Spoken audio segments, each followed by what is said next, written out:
मेरा नाम राघव है। पिछले 20 साल से हाईवेज पे ट्रक चलाता हूँ। मैंने इतने घने फॉग में भी ट्रक चलाया है जहां सामने ट्रक का बोनट भी नहीं दिखता।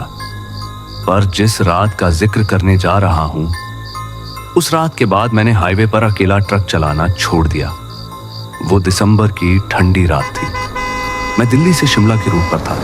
ट्रक में सीमेंट का माल लोडेड था। रात के लगभग 2 बजे होंगे जब एक मोड़ पर मैंने कुछ अजीब देखा। एक बूढ़ी औरत सफेद शॉल में लिपटी हाथ उठाकर लिफ्ट मांग रही थी। फॉग इतनी थी कि पहले मुझे लगा कोई साइन बोर्ड होगा, पर जैसे जैसे पास गया उसका चेहरा दिखने लगा, सफेद, झुर्रियों भरा, और उसकी आंखें बिल्कुल खाली। मेरा हार्ट बीट तेज हो गया। मैंने ट्रक रोका नहीं, उल्टा स्पीड बढ़ाया, पर हर कुछ देर बाद मुझे लगा जैसे कोई मेरे ट्रक के पीछे दौड़ रहा हो। मैंने रियर मिरर देखा, कोई नहीं, बस फॉग और अंधेरा। मैंने राहत की सांस ली और आगे देखा।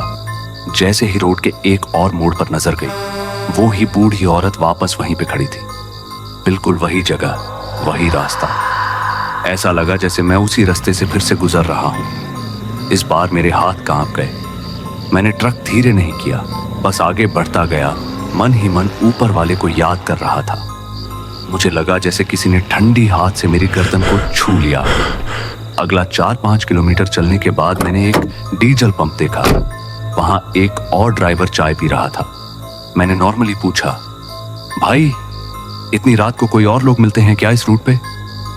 उसने मुझे देखा, फिर चुप हो गया, फिर बोला, क्या तुझे कोई बूढ़ी औरत दिखी? मैंने सीधा जवाब नहीं दिया।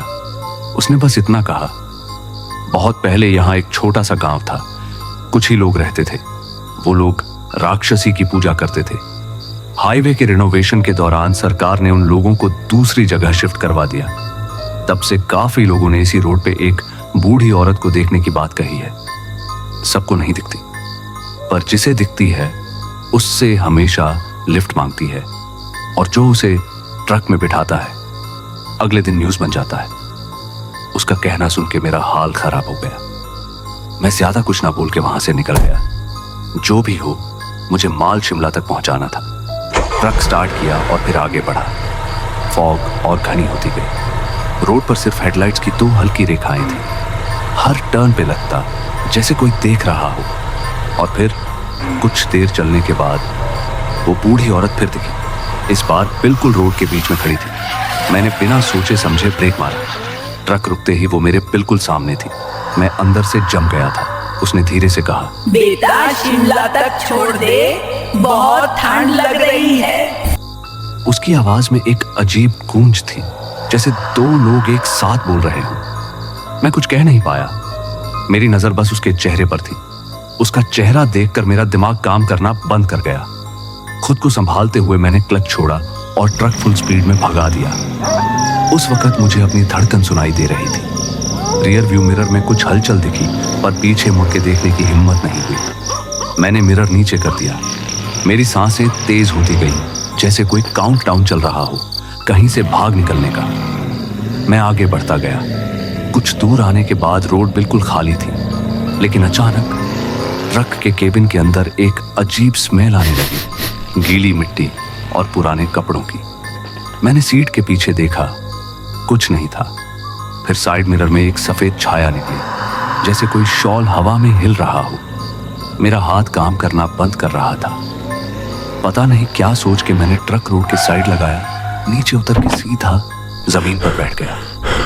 मेरा दिल इतना तेज धड़क रहा था कि लग रहा था कभी भी रुक जाएगा।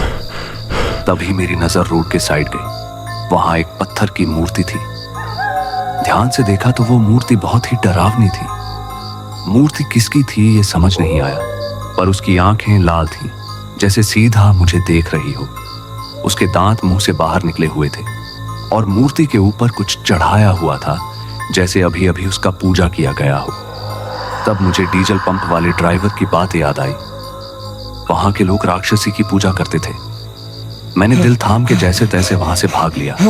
भागता ही गया। एक जगह आंखें गिर गया और बेहोश हो गया। सुबह जब होश आया, आसपास कुछ लोग खड़े थे। उन्होंने पूछा, क्या हुआ? मैंने सब कुछ बता दिया। सब सुन के उन्होंने कहा, तुम अपना ट्रक छोड़ के भाग आए, पर हमने सुना कल रात एक ट्रक का एक्सीडेंट हुआ है। क्या तुम ठीक हो? वो तुम्हारा ट्रक तो नहीं था? ये सुन के मुझे जोर का झटका लगा। मैं तुरंत उस जगह गया। वहां पुलिस की गाड़ी और भीड़ लगी थी। पूछा तो पता चला कल रात एक ट्रक ड्राइवर की एक्सीडेंट में मौत हो गई। मैंने पुलिस से पूछा, किसका एक्सीडेंट हुआ है? उन्होंने कहा, बॉडी पोस्टमार्टम के लिए गई है, पर आईडी मिल गया है। जब उन्होंने आईडी दिखाया, उस फोटो को देख के मेरा जिस्म सुन्न पड़ गया। वो वही ड्राइवर था जिसे मैंने डीजल पंप पर चाय पीते देखा था। मैं बिना कुछ कहे अपना ट्रक लेकर वहां से निकल गया। इस बात को अब काफी वक्त हो चुका है। आज भी जब मैं किसी हाईवे पर ड्राइव करता हूं और फॉग होती है, मेरी आंखें अपने आप ही रोड के मोड़ पर चली जाती हैं। लगता है कोई आज भी वहां खड़ी है। दोस्तों, अगर आपको ये कहानी अच्छी लगी तो वीडियो को लाइक और चैनल को सब्सक्राइब करें। अगर आप लोगों के पास भी ऐसी कोई कहानी है जो कि आप चाहते हैं हम हमारे चैनल द्वारा सबको दिखाएं, तो हमारे मेल आईडी पर अपनी कहानी मेल करें, जो कि आपको स्क्रीन में दिख रहा है। आगे की ओर डरावनी, दिल दहला देने वाली कहानी के लिए हमारे साथ जुड़े रहें।